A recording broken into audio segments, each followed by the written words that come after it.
Prior to 2020, if you're a Taiwanese resident wishing to travel abroad, the Taiwanese government will issue you an official passport that will have the Chinese characters 中华民国, which in English directly translates to the Republic of China. Although the Taiwanese passport cover does contain the word Taiwan, this is extremely baffling for foreign custom agents who are not familiar with the nuances between Taiwan and mainland China. Many have asked, why would a Taiwanese passport cover even contain the words Republic of China on it? In late 2020, Taiwanese President Choi In-min, leader of the Democratic Progressive Party, which is a Taiwanese independent-leaning party, took advantage of this opportunity to redesign the passport. The newly designed passport cover removed the English name Republic of China. However, the most critical thing to note is that the Chinese characters 中华民国 still remains on the newly designed cover. And if you were to look inside the passport, you'll still see the English words Republic of China throughout the various pages. Moreover, if you were to dig deeper and examine all the previous versions of the Taiwanese passports since 1948, you'll find that every single version of a Taiwanese passport will have the Chinese words 中华民国 on its cover. Why is this? Well, the reason for this is that the official name of Taiwan is 中华民国, and again, this directly translates in English to the Republic of China. And according to international norms, all passports must have the official name of the jurisdiction it represents on its front cover. The Taiwanese passport is only one example of the name Republic of China causing confusion to those who are not familiar with Taiwan. Subsequently, it is very reasonable for foreigners to wonder why doesn't Taiwan simply change its official name from the Republic of China to Taiwan? Wouldn't this name change solve all the confusion? However, this suggested solution is definitely not as simple as it sounds. In this video, we'll explore the reason why the Taiwanese government officially named themselves the Republic of China and why it is not only a colossal challenge but also such a sensitive political issue to officially change the name to Taiwan. In order to do this, we must first begin by briefly exploring the history of Taiwan to provide us with a solid fundamental context of understanding Taiwan. According to archaeologists, prior to being known by the outside world, Taiwan had been inhabited by the indigenous Maya-Polynesian people for centuries. There is evidence that these indigenous people did occasionally make contact and traded goods with outsiders.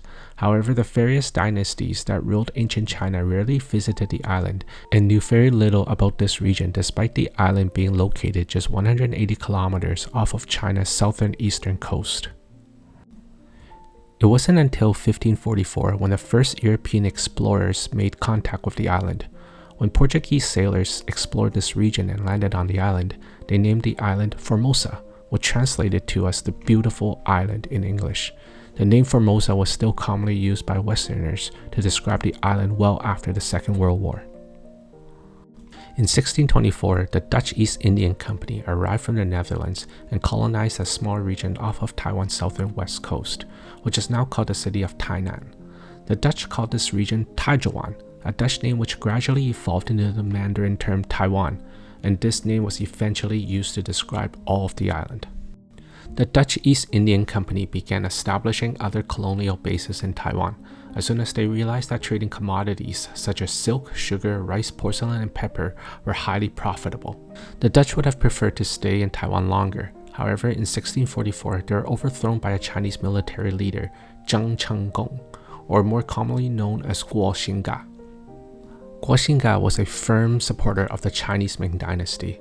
When the last Ming emperor was overthrown by the Manchu warriors, which ended the Ming dynasty and began the Qing dynasty in China. After several defeats on mainland China, Guo Xinga and his troops headed over to Taiwan to regroup, with the hope of reclaiming mainland China at a later date. This is also the time when the first massive wave of Han Chinese started migrating from mainland China over to the island.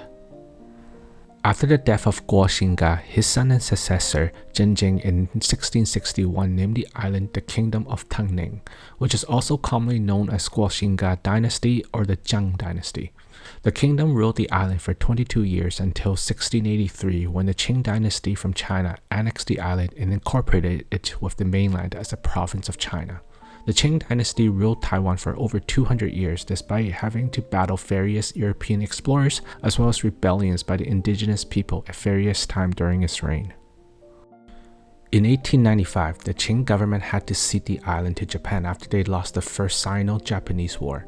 The nobles of Taiwan were outraged by Qing's government decision and did not want to be under the control of Japan. Therefore, they established their own government and called it the Republic of Formosa. They controlled the island for less than 5 months until the Japanese came to the island and removed them. The island of Taiwan was a colony of Japan for roughly half a century. During this time, the Japanese government resumed calling the island Taiwan. Back in mainland China, in 1912, Sun Yat-sen, founder of the Republic of China and the leader of the Nationalist Party, overthrew the Qing dynasty and became the legitimate government of China. To this day, Sun Yat-sen is highly revered in both Taiwan and mainland China, as he is known as the father of the nation in Taiwan and the forerunner of the revolution in mainland China. After the death of Sun Yat-sen, Chiang Kai-shek became the president and military leader of the Republic of China. This was one of China's most tumultuous times, as numerous foreign nations invaded and established colonies in China. Many Chinese citizens were furious as they considered this as national humiliation, which led to another political party being founded in 1921, the Communist Party of China. 5 years later, civil war in China commenced between the Nationalist Party and the Communist Party. However, when the Japanese invaded in 1937, the Nationalists and the Communists did eventually combine forces to resist the Japanese. When the Japanese surrendered at the end of the Second World War in 1945, they transferred control of the island back to the Republic of China. It was also this time the civil war between the Nationalists and the Communists immediately resumed. When Chiang Kai-shek knew that the Communists were going to seize control of mainland China, Chiang ordered the Nationalists to retreat to Taiwan in order to regroup, similar to what Guo Xingkai did centuries earlier. He quickly established control of Taiwan and became the ruling government of the island. He kept the name of the government as the Republic of China, which is why Taiwan's official name is the Republic of China. Chiang had the unwavering ambition of one day defeating the Communists and reclaiming mainland China, as he believed his government, the Nationalists, are the legitimate government of all of China. Therefore, even to this day, Taiwan adheres to the One China principle and officially remains the Republic of China.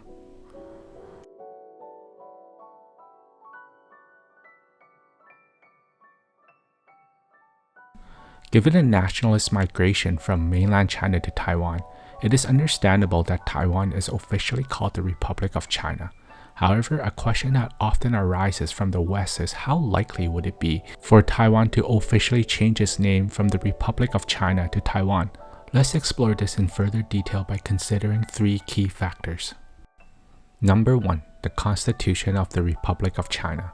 The main legal framework that the Taiwanese government operates under is the Republic of China Constitution. The first provisional constitution of the Republic of China was first drafted by Dr. Sun Yat-sen in 1912. However, it was never fully ratified, as China was in a state of chaos at that time due to the ongoing battles among various warlords, each trying to vie for control over China. The Constitution of the Republic of China was officially ratified in December 1946 under the leadership of Chiang Kai-shek. The Constitution provides rules and principles which the government must follow. Currently, Taiwan has one of the most difficult constitution amendment processes in the world. Under the existing rules, only 1/4 of the members of the Legislative Yuan, or more commonly known in the West as the Taiwanese legislature, has the authority to initiate a constitutional amendment bill. Secondly, to become part of the Constitution, an amendment bill must first pass the legislature by a 3/4 vote from all legislative members. Lastly, a constitutional referendum must then be held 6 months afterwards, with an absolute majority of eligible voters voting in favor of the proposed amendment. The sheer stringency of these formal rules have led many political commentators to say that any constitutional reform is mission impossible. Since 1946, only 7 amendments have been made to the Constitution. In other words, in close to 80 years, there have only been 7 major amendments, with the last amendment being in 2005. The changing of Taiwan's official name would be arguably the most important and definitely the most symbolic out of all previous amendments. Therefore, the likelihood of getting a constitutional amendment for the purpose of removing the name Republic of China and replacing it with Taiwan is extremely remote, to say the least. The second factor to consider is relationship with mainland China. In addition, if Taiwan officially changes its name from the Republic of China to Taiwan, China will absolutely feel this as Taiwan taking the ultimate final step towards independence. Considering the fact that China has repeatedly declared that it will use military force to prevent Taiwan's independence, there is an extremely high possibility that war will break out between China and Taiwan. Therefore, politicians in Taiwan will have to weigh heavily whether there is a strong enough public desire in Taiwan to go ahead and make this decisive change.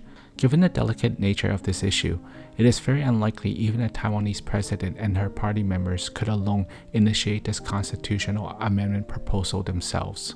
If this constitutional proposal were indeed to take place, it will definitely require politicians to prove without any doubt that the colossal majority of the Taiwanese public does not accept the current status quo and is willing to accept the likelihood of war with China in order to see the symbolic name change from the Republic of China to Taiwan become reality. Lastly, the third factor to consider is international recognition.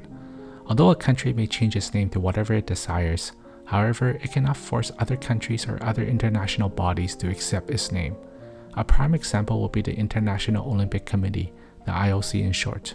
Prior to 1984, the Taiwanese Olympic team had competed under various names such as the Republic of China and the Formosa Republic. However, in order to reach a compromise between China and Taiwan, the proposed name Chinese Taipei by the IOC was accepted as the name used to describe Taiwan. In 2018, the IOC heavily condemned Taiwan when the Taiwanese government brought a referendum to its people to vote on whether the name Taiwan must be used instead of Chinese Taipei for all international sporting competitions, including the Olympics.